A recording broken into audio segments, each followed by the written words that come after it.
Hello everyone पिला माने 9 class annual exam 2025 MA रो real question आलोचना करिबा। तो वीडियो को स्किप न करी शेष पर्यंत देखो जहा कि तुमरो जो एग्जाम रे निसब रे क्वेश्चन ही आसीबो। तो पिला माने 50 मार्क तुमरो जो शॉर्ट क्वेश्चन रहिची एमसीक्यू। तो सेही एमसीक्यू क्वेश्चन गुडी को आलोचना करिबा जो माने हमरो मेंबरशिप रे जॉइन हेनो मेंबरशिप रे जो निसब रे होजो जहा पर रियल क्वेश्चन गुडी को समस्त रियल क्वेश्चन गुडी को मु तुमको सेठारे देबी। तो सेते में रियल क्वेश्चन पाइबा पई तो माने हमरो मेंबरशिप रे जॉइन हे जाओ ठीक अछि। पिला माने चलंतु जानिबा कि समस्त रियल क्वेश्चन कौन कौन रही संपूर्ण विषय चलतु आलोचना करवा। तो एक नंबर क्वेश्चन रही कहार छाई तले बसी कवि निजर कैशोर समय कटाई। तो यार जो ऑप्शन रही बाड़ी आंब गछ आखु कियारी गाँ पर गछ शालबण। पिला माने यार आंसर टी तुमने कमेंट सेक्शन रे जानबो। जो 50 टी क्वेश्चन कहबी केवल मु तुमको क्वेश्चन कहबी जदि तुमने यार जो आंसर जानबा पई चाहछो मेंबरशिप रे सब रे जॉइन हबो ठीक अछि। तो ए जो क्वेश्चन गुडो संपूर्ण आलोचना करबा तुमरो एग्जाम रे सब रे आसीबो। नेक्स्ट रही खंडायत बधू कौन बजाई ता स्वामी को समर प्रांगण को पठाई थाए बुझला। नेक्स्ट रही मनीषर संतक भाव रे कवि काहाकू तुमरो जो विवेचना करिसेंती। नेक्स्ट रही केउ कथा भूली समस्ते गोपबंधु मोर शरीर को सम्मान जणेबाय पई कि कवि निवेदन करिसेंती। तापर नेक्स्ट रही 5 नंबर वीरमाटी बुकु तले कोन धरी पड़ी रही। ऑप्शन रही वीरगाथा कोइला सुना दुख। ये ऑप्शन गुडी को माने तुम माने यार आंसर गुडी को जानबा में चेष्टा करो जहा फल तुम माने एग्जाम रे मते लिखबा रो पई सहज हो। मु केवल क्वेश्चन कहछि तुम माने आंसर कहबो ठीक अछि। कवि एक पृथ्वी को कहार भुवन को बोली दर्शाइछंती। नेक्स्ट रही हे मोर कलम कविता रे कवि कहा को अलिक बोली कहिचंती बुझला। नेक्स्ट रही कल कारखाना आकाश को कोन छाडुछंती। पले माने यार आंसर कोन हबो कमेंट्स में जणेबो ठीक अछि बुझला। तापर नेक्स्ट गवाक्ष पुड़ा धरी ठुल हेबा पई कवि केउ मानको कहिसंती। गवाक्ष पुड़ा धरी ठुल हेबा पई काहाको कहिसंती पिला माने। नेक्स्ट रही पद्म सूर्य को किपरि चाहते। ये जो क्वेश्चन को बहुत माने इंपोर्टेंट रही पिला माने जदि तुम माने भलो भाबरे बुझुचो ए क्वेश्चन को अति सहज लागिबो ठीक अछि। नेक्स्ट क्वेश्चन टी पिला माने देखिबा 11 नंबर रही साहित्य दर्पण रचयिता किए। साहित्य दर्पण रचयिता किए पिला माने।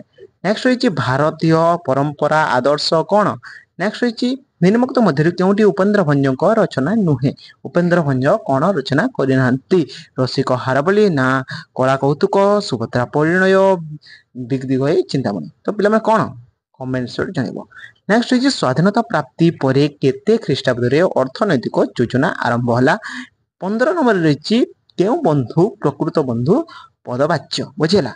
नेक्स्ट रही शिशु गीत एक कौन। शिशु गीत पिला माने कौन।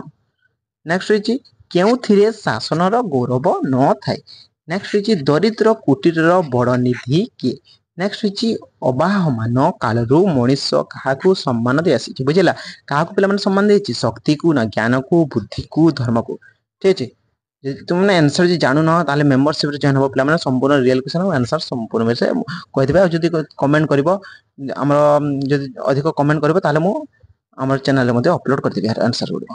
नेक्स्ट रही कवि ब्रजनाथ बड़जेनाଙ୍କ कथा ग्रंथर नाम कौन। नेक्स्ट रही डिमिरी फूल गल्पर लेखक पूजा छुट्टी रे केउ ठाकू बोलिबा को जाइतिले। नेक्स्ट मु एथर शांति रे मरि पारिबी एकथा किए कहितिले। नेक्स्ट रही संख्या गढ़िबारे बुढ़ार केते वर्षर अभिज्ञता थिला। जो संख्या गढ़िबारे केते वर्षर अभिज्ञता थिला। नेक्स्ट रही राय बहादुरଙ୍କର कौन एकांत निजस्व थिला। 25 नंबर पिला माने रही भद्र महिला एयरपोर्ट रे लेखक हाथ को कौन बढ़ाई देले बुझला। नेक्स्ट रही मंजूर मृत्यु किपरि होइतिला। नेक्स्ट 27 नंबर रही सुमित्रा विमल बाबूंको घरे कौन छाड़ी दे गले। नेक्स्ट 28 नंबर रही एंडुअ धाउड़ी सुजबुदा मुरा जाए सीना एकथा किए कहिसी। नेक्स्ट रही मोर हरेंद्र बाबू केउ ठिक एडीएम होई आसीथिले। नेक्स्ट 30 नंबर रही दल बेहेरा वन पथरे धुनी चाली बसी बेले दूररू की शब्द हैला। नेक्स्ट पिला माने 31 नंबर रे करज केउ भाषारू आम भाषा को आसीची ना पारसिक भाषा ना तुर्की भाषा ना जावनिक भाषा ना पोर्तुगीज ठीक अछि। तापर नेक्स्ट रही सुचरित्र एहार गठन रीति केउठी। नेक्स्ट रही निम्नलिखित मध्यरु केउथिरे अछि माने अर्थर बिन प्रत्यय होइची। नेक्स्ट रही फूल यह कि लिंग फूल कि लिंग नेक्स्ट रही 35 नंबर मरामरी यह कि समास अटे नेक्स्ट शून्य स्थान पूरण कर पट जुग डैक्स माने पाठ्य हम नेक्स्ट रही 37 नंबर उत्कुत यही प्रकृति माने प्रत्ययर सृष्टि शब्दर शब्दटी कौन नेक्स्ट रही उपमान सहित सर्वसाधारण धर्मवाचक पदर समास को कि समास कहुए नेक्स्ट रही पुरस्कार यार संधि विच्छेद कले कौन हम 40 नंबर रही सर्प यही पदरे व्यवहृत धातुटी कौन बुझला नेक्स्ट रही शैशव एथिरे क्यों अर्थरे अप्रत्यय होइछि नेक्स्ट रही निम्नोक्त मध्यरु किए एक तद्धित पद 43 नंबर रही जगत मोहन संधि कल कौन हम तापरे तुम 44 रही प्रतिकूल यार विग्रह वाक्यटी कौन 45 रही जय कर इच्छा एक पदरे प्रकाश कले कौन हम जय कर इच्छा एक पदरे प्रकाश कले कौन हम ना जिज्ञासा ना जिगमिशा ना तुम बुभिक्षा ना जिज्ञासा माने यहाँ तुम बहुत सरल पड़ी नेक्स्ट रही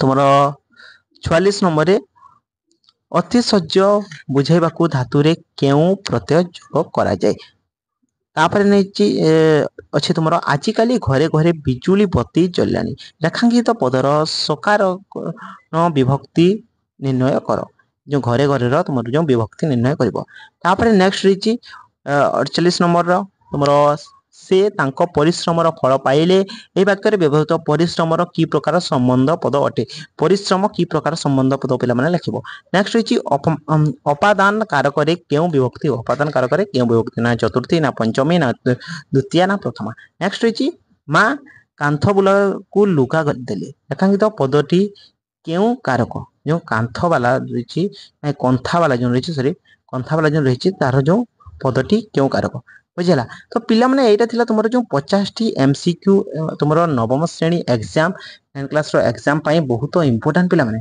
एमसीक्यू जो क्वेश्चन रही यार माने ए क्वेश्चन को बहुत इंपोर्टेंट एग्जाम रे आसेबार बहुत संभावना रही निश्चय पर ए क्वेश्चन को भल भाबरे प्रैक्टिस कर माने भल भाबरे पढ़ बुझ आ तुम माने तुमरो जो एग्जाम रे भल भाबरे लेखिकी आस ठीक अछि।